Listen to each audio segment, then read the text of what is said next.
So you've probably seen this episode multiple times, but did you know that this episode is one of the most confusing episodes in Fairly Oddparents? Well, I'll show you how. But before I do, as you probably know, I work with Amino a lot, and I enjoy working with them, and they recently came up with a way for you to support creators like myself directly, with a feature called the Fan Club. With my fan club, I also want to make it a place where if you are a big fan of me and my content, you'll get exclusive access to a lot of stuff that you'd otherwise never see. By supporting me with Amino's virtual currency that's easy to earn, you'll get reviews that was shelved that I wanted to talk about but won't make a video on soon, polls on what reviews or videos to make next, dedicated Q&As where since it's a smaller knit group, I can answer more questions of yours, and lastly but not least, on Amino we can launch private screening rooms where we can just chill and watch different cartoons on YouTube together. My community and fan club on Amino will be the premier place to catch anything Alpha J related that otherwise would have remained behind the scenes. They'll even have exclusive Alpha J stickers that you won't be able to get anywhere else. Seriously, if you told me 3 years ago that a sticker pack of myself would be included in a major app, honestly I probably would have believed you because I was a giant narcissist. But anyway, the point is that I've been supporting Amino for years and I'm super grateful for the opportunity to be partnered with them, and I want you to join my community and subscribe to my fan club for exclusive access and new opportunities to connect with me. Instructions on so and a link for my Amino is in the description below. So the episode starts off with a TV commercial revolving around the Sandman and his mattress company. I find it interesting that most fairies you see rarely show their face on Earth, but here is a Sandman who's on television despite being a fairy. If you think about it, he may be the only one to show his face publicly that I can think of. However, his public persona is the Mattress King. I also enjoy the soft blues here, which give it a very sleepy nighttime look. Everything about these first scenes just work perfectly. Now stay tuned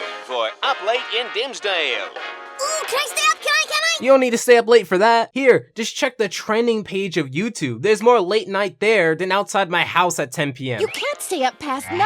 Your small boy metabolism won't let you. Wait till you get older and your body betrays you in other ways. Can we just appreciate Timmy's dad in the classic Fairly Oddparents days? Like Cosmo, even though he was slower to the punch, his cleverness came from the aloof stuff that he'd say, like here. He also didn't yell in every sentence or get hurt doing the mundane. But yes, Timmy's small boy metabolism won't allow him to stay up past 9 p.m, which is much funnier in execution. Can I get a metabolism like that? Sounds incredibly efficient, or slightly narcoleptic. I'll leave that to you guys to decide. In fact, no, I'd like to know. Am I the only crazy one who would like to have a body clock like this? So Timmy gets knocked out and we get this running theme of Timmy's dad bringing up the disco ball or whatever. It's not as invasive as later seasons because this running joke only comes up when needed rather than subverting the unexpected by showing up, which ironically makes the joke much more predictable in hindsight. So of course, because Timmy says that he won't miss any late night excitement, which means the meteor shower today, will he A, stay up like he said, B, an expensive haircut, or C, do the opposite of what he says? Hey,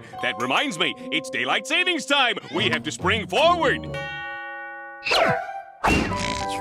Aw, poop. And then the opposite happens. You never let us down. Also, at the time of making this video, I think we actually fell back. But seriously, how do you miss a giant meteor crashing down into your room? Like, is your metabolism that bad? That thing was inches away from making you a small scrambled boy. I do enjoy the start to this though. It's very fast paced, it's very funny, and it doesn't stop making jokes. So you're bound to laugh at something. I definitely appreciate classic Fairly Oddparents for that. It didn't feel like it needed to prove that it was funny because it was making too many jokes to care about that. So nearing the confusion section, Wanda prefaced the following by saying that sleep is what makes her happy and upbeat, and sleep makes Cosmo not ugly. Boy, will the later come true in a second. So Timmy says, and I quote, "I wish I didn't have to sleep." Remember that quote. Alright, so the Sandman hops in because apparently he handles all sleep wishes, which I guess makes sense because Cupid handles a lot of love wishes, the Tooth Fairy handles a lot of dental wishes, and I also find it super interesting that Cosmo and Wanda didn't tell Timmy beforehand that the Mattress King, also called Harvey Sandman, or Sandman, was a fairy. I don't believe there's a rule about that unless it involves another god kid, trying to convince Harvey to allow him to not be required to sleep, and this part intrigues me more. Sandman denies it at first, but his reasoning is because said sleep gives him his power. Now when you think about that, that's a pretty selfish aspect. Not in a bad way, it makes him sort of a true neutral in the sense that his reasoning doesn't involve any good. So would the world world be better off without sleep, provided a lack of sleep having zero consequences? Well, I'd say yeah. But would that be at the expense of essentially killing off the Sandman? Well, I think that's up to you guys on a case-by-case basis. Because more hours to do what you want or need, right? Would Sandman sacrifice himself for the greater good there? No sleep equals no Sandman, and no Sandman equals no sleep, and that's forever.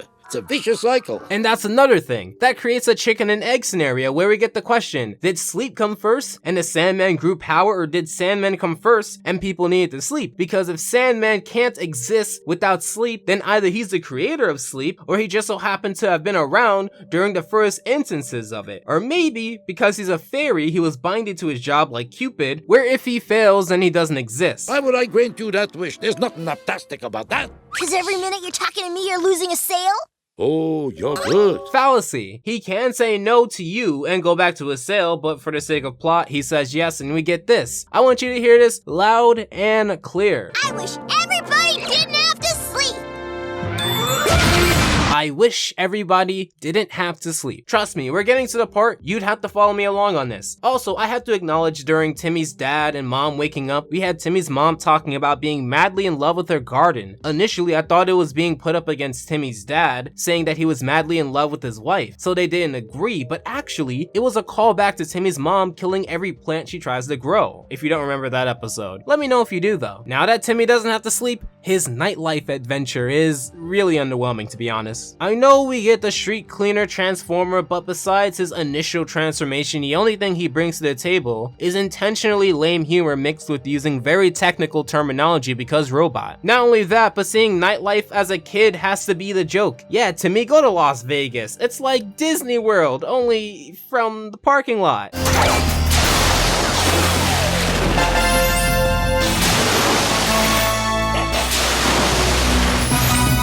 You heard it here, folks. Take a shower and you'll be rich. Or be cleaned by a street cleaner and you'll be rich. I don't know which one, but I'll go with the less painful one. We get more disco, some bats, and just some random nightlife stuff. But here's the weird part. They focus on this do conspiracy involving the lawn being wet every day. Now, are the, smaller than average folk here, are they supposed to represent anything? Is this a reference I'm missing? I know there are more than just fairies in Fairly Oddparents, so this could be another magical species that coexists in the world that they just saw. But I know you all have been waiting for quite a while just to see this, and I do appreciate your patience. Now, if you want to know, here is the confusing aspect. Timmy said earlier, quote, I wish everybody didn't have to sleep, but here are people who have to sleep. Now, I'm not sure if this is a plot hole because I think they're pulling the semantics card here. Yes, you don't have to sleep, but because you still need to sleep, you'll suffer the consequences, but you don't have to sleep. I do want to make it clear, unlike Plankton Paranoia, this plot hole doesn't ruin my enjoyment of the episode. That plot hole was more on the logically infuriating side and easily avoidable. This lapse in logic is more on the interestingly weird side. I know I'm accusing the episode for playing semantics with its logic by playing semantics myself, but consider this a double-edged sword. Had Timmy said, I wish people couldn't sleep, then the episode makes sense because he gets to stay up and enjoy the nightlife, but because people still need sleep but can't, they turn out to really hate it. But because of the wording, I found this episode to be incredibly confusing because no matter what side you're on, you're correct. If you believe that this episode contradicts itself, you're correct because based off of the wording, if people don't have to sleep but it shows that they clearly have to, then Timmy didn't get his wish, which is a contradiction. If you believe that the episode doesn't contradict itself, then you're correct because based off of the wording, just because Timmy wished that people don't have to sleep doesn't mean it negated that people need to sleep, and since saying that you don't have to do something and that you don't need to do something is different, there's no contradiction. If you believe none of this matters because this is all entertainment and this episode is entertaining, you're also right. But why'd you click on the video, you nut? This is Chet You Betcha saying, why can't we sleep?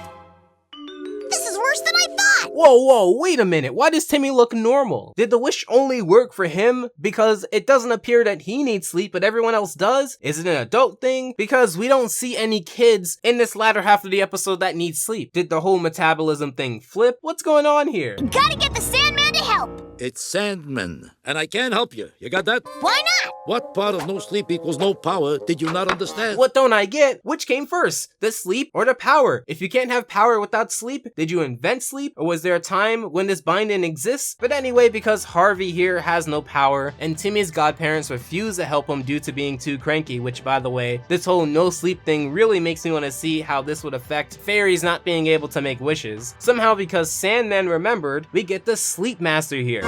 Is it good? Have you heard perhaps of Rip Van Winkle? I gave it to him as a loan and I didn't get it back for 20 years. Alright, looking this up. Rip Van Winkle is a short story by the American author, first published in 1819. Falls asleep, wakes up 20 years later, having missed the American Revolution. Wait a minute, whoa! That entire reference went over my head. Now, if you want to talk about a reference, that's how you do a reference. I actually learned something here, and it works in the context of the joke. So they make a Batmobile joke, which isn't the first time they did that, and when Timmy questions the mattress mobile, I gotta side with Timmy. You're magic, I think. Or maybe he only knows sleep foo. Wait, is he like a half fairy? Like he has magical powers, but only in a certain area? Like a specialist? Either way, they get the bed in Timmy's room, wonder how, and we get the final glimpse of the final form of ugly Cosmo, and wow, that's really ugly. Kind of like whatever happened to SpongeBob ugly. I wonder what's worse. So at the height of cranky and ugly, they get back to normal because of the powers of the Sleep Master, which allows them to make wishes. So here's the main get back to normal wish. I wish everybody could sleep again! Okay, could and have are two vastly different words, which is why I thought the initial wish would be I wish everybody can't sleep. I guess the true moral of the story is that words are very important. So the episode ends with Timmy going without sleep for a week, becoming very ugly even though he's been without sleep for weeks before and did fine, and that was Betty Bye. I think this episode was just fine, and it made for an interesting topic. Other than that, I love classic Fairly Odd Parents seasons. Let me know if you think the episode contradicts itself in the comments below, as well as any thoughts about Betty Bye. Special thanks to the patrons of November, and until next time, take care. Alpha out.